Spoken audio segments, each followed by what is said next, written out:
नमस्कार, मी भीमराव कडाळे पाटील, BKP 24 मराठीमध्ये आपलं सर्वांचं स्वागत. आज नवीन दिवस, नवीन विषय, नवीन दिवसाची नवीन अशी चर्चा.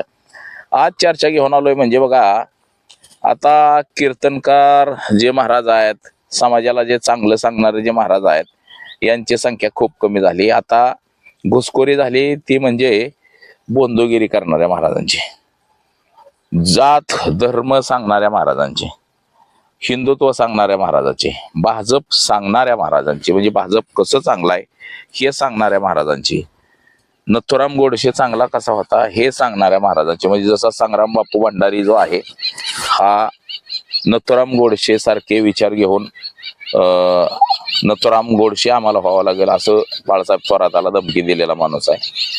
म्हणजे हे जे सगळी मंडळी आहेत मित्रांनो, की अक्षरशः धमकी देतात एकमेकाला, आम्हाला बी नथुराम गोडसे व्हावा लागल असं म्हणणारी ही सगळी मंडळी आहे. आणि जी घुसखोरी झाली का अध्यात्मकामध्ये आता इतरांची, ही भयानक आहे आणि देशाला घातक आहे ही घुसखोरी. म्हणजे हे सगळं डेंजर होत चाललेलं आहे की चांगल्या कामामध्ये वाईट कामं घुसलेली आहे ती. तर असाच एक लातूरचा एक प्रकार घडलेला आहे. महाराज 5.5 कोटी रुपये घेऊन पसार झालाय, पिस्तूल घेऊन असं दाखवते बाकीच्यांना की गोळ्या घालीन असं. म्हणजे हे महाराज नाही, हे आतंकवादी विचारायची लोक आहेत ते. परंतु आता भारतीय जनता पक्षात सरकार आहे, हिंदूंसाठी काम करतो म्हटलं किंवा काय म्हटलं की हे लगेच ह्याच्यावरती येतात. तर तशी पद्धत झालेली आहे मित्रांनो. तर याच विषयाची आज चर्चा घेऊन आलो. तर चला, सर्वप्रथम आपण जर चॅनल सबस्क्राईब केला नसेल तर चॅनल सबस्क्राईब करावा ही सर्वांना विनंती. आणि चला चर्चेला सुरुवात करूया. महाराष्ट्र राज्यामध्ये आणि भारतामध्ये हजारो जातीची लोक राहतात, तसंच 9 धर्माची लोक राहतात. हिंदू, बौद्ध, ख्रिश्चन, पारशी, इसाई, शीख असे विविध धर्म आहेत. आणि ते सगळे भारतीय संविधानानं गुण्यागोविंदानं नांदत असतात. ज्या ज्या वेळेस भारतीय जनता पक्षाचं सरकार येतं हिंदुत्ववादी विचाराचं, त्यावेळेस हिंदुत्ववादाला खतपाणी घालणारी लोक तयार होतात आणि ते हिंदुत्ववादाचा विचार घेऊन पुढे जातात. पण त्यांना एवढी अक्कल नसते की आपण सर्व धर्म समभाव असलेल्या देशामध्ये राहतो आणि या देशामध्ये भारतीय संविधान उच्च मानलं जातं, अशा देशात राहतो. हे त्यांच्या डोक्यात बसत नाही. डोक्यात असतं तरी सुद्धा लोकांना जाती धर्मावरती भडकवायचं आणि आपलं राजकारण शाबूत ठेवायचं, अशा पद्धतीचं ह्या लोकांचं नीच वृत्ती असते. आणि या वृत्तीला काळिंबा फासला पाहिजे, परंतु आमची जनता काळिंबा फासत नाही, उलट या गोष्टींच्या आहारी जायला लागलेली आहे. तर या सगळ्या गोष्टींना आहारी गेलेल्या मंडळींमध्ये अनेक लोक आहेत.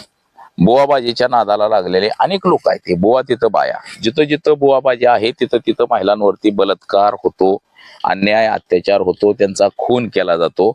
आणि सरकार फक्त सांगतं की कारवाई करतोय आम्ही, आणि फक्त कारवाई करतोय. ती कारवाई फक्त कागदावरच राहते, कारवाई केली जात नाही. आपल्याला दिसतं त्याला जेलमध्ये घातलं जातं थोडे दिवस आणि तो परत उघड माथ्यानं अजून परत फिरत असतो की माझं कोणी काय केलं. म्हणजे ही आपल्याकडे पद्धत आणि परिस्थिती झालेली आहे. तर अशा महाराजांची जागा ही जेलमध्ये नव्हे तर स्वर्गातच असली पाहिजे. अशा महाराजांचा एन्काउंटर केला पाहिजे. परंतु फक्त एन्काउंटर आणि घरं कोणाची पाडली जातात तर ती फक्त मुसलमानाची पाडली जातात. जिथं जिथं मुसलमान काय काय करेल तिथं त्या मुसलमानाची घरं पाडली जातात. हे आपण भयान वास्तव आहे, आपण अनेक वेळा पाहिलेलं आहे. तर या अशा पद्धतीनं जर काम सुरू होत असेल, चालत असेल तर ते देशासाठी खूप घातक आहे. आणि या अशा गोष्टींमुळे देशाची फार मोठी अशी बदनामी होते. आणि पण ह्या राजकारणी लोकांना काय देणं घेणं नाही देशाची बदनामी हो काय हो. आता एक असंच एक प्रकरण आहे की लातूर जिल्ह्यातला एक स्वयंघोषित महाराज आहे, तिथं सप्त्याचा कार्यक्रम होता आणि सप्त्याच्या कार्यक्रमानिमित्त जवळपास तिथं 5.5 कोटी रुपयाची वर्गणी जमली होती. म्हणजे लोक बघा, देवाचं काय कार्यक्रम असेल, देव म्हणलं की लोक लाखांनी रुपयाची वर्गणी देतात. परंतु जर शाळा बांधायची असेल तर 1 रुपया वर्गणी देणार नाही. ही आपल्या लोकांची देशातल्या मानसिकता निर्माण झालेली आहे. शाळेसाठी रुपया निधी द्यायचा नाही, शाळेसाठी सरकार बघल म्हणायचं, पण मंदिरासाठी मात्र लाखांनी निधी द्यायचा, सप्ताहासाठी लाखांनी निधी द्यायचा.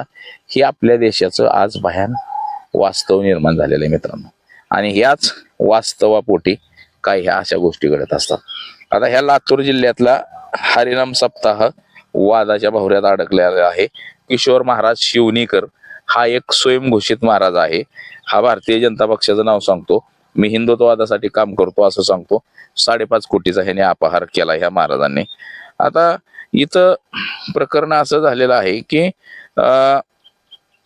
तिथं या कार्यक्रमाची मोठ्या प्रमाणामध्ये वर्गणी जमली आणि त्या कार्यक्रमाचा सगळ्याच्या सगळा हिशोब या महाराजाकडे होता. आता हा तो महाराज आहे बघा, हातात पिस्तूल घेऊन आहे.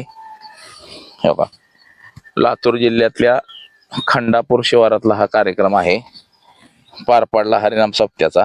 आणि त्याला ज्या वेळेस लोकांनी हिशोब मागितला का, त्यावेळेस त्याने हातात पिस्तूल घेतलाय आणि फोटो शेअर केलाय, स्टेटसला फोटो ठेवलाय. जर तुम्ही हिशोब जर मागाल तर एका गोळी घालीन अशा पद्धतीचं हे बंदगिरी करणारे हे सगळे बुरटे चुरटे महाराज आहेत. आणि हे भारतीय जनता पक्षाने सांभाळलेले आहेत. भारतीय जनता पक्षाच्या विचाराला हे पोषक माणसं आहेत. जर ही अशी लोक जर सांभाळली तर लोक आपल्याला मतदान देतात, असं भारतीय जनता पक्षाचं आहे. आणि यामुळं भाजपला लोक जास्तीच्या प्रमाणामध्ये मतदान देत असतात. म्हणून हे सगळे महाराज भारतीय जनता पक्ष सांभाळतं हे आपल्या नेहमी निदर्शनास आलेलं आहे. भाजप म्हणजे चोरांचा पक्ष झाला की काय असं आता म्हणतात लोक.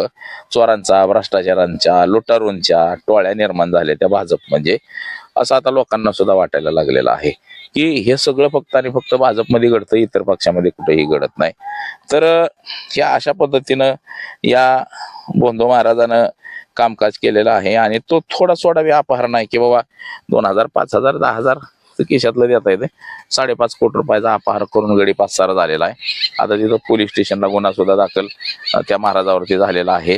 आणि महाराज गायब झालेला आहे पैसे घेऊन. आता काल परवा तो टीव्हीवरती आलता, काल म्हणला मी कुठे पळून गेलो नाही, कार्यक्रमानिमित्त बाहेर गेलो होतो. आणि ज्यावेळेस पत्रकारांनी विचारलं, अरे बाबा हातात पिस्तूल घेऊन फोटो काढतोय, लोकांना धमकावतोय, त्याचं काय? ते म्हणला छे माझ्याकडे तर ती एअरगन आहे म्हणला, पाखरं मारायची. म्हणजे अशा पद्धतीचं हे बनवाबनवी चाललेले आहे. जिथं तिथं गावल तिथं पैसा लुटण्याचं काम हे भारतीय जनता पक्षाच्या सरकारमध्ये जोरदार चाललेलं आहे. हेही तितकंच सत्य मित्रांनो. तर अशा भोंदूगिरी करणाऱ्या महाराजांवरती वेळीच कारवाई झाली पाहिजे, यांना ठेचलं पाहिजे, तरच कुठंतरी हे सगळं शांत होईल. तर बघा, आज एवढंच. माझा सहकारी कॅमेरामन अनिकेत मी भीमराव कडाळे पाटील, BKP 24 मराठी, इंदापूर, पुणे.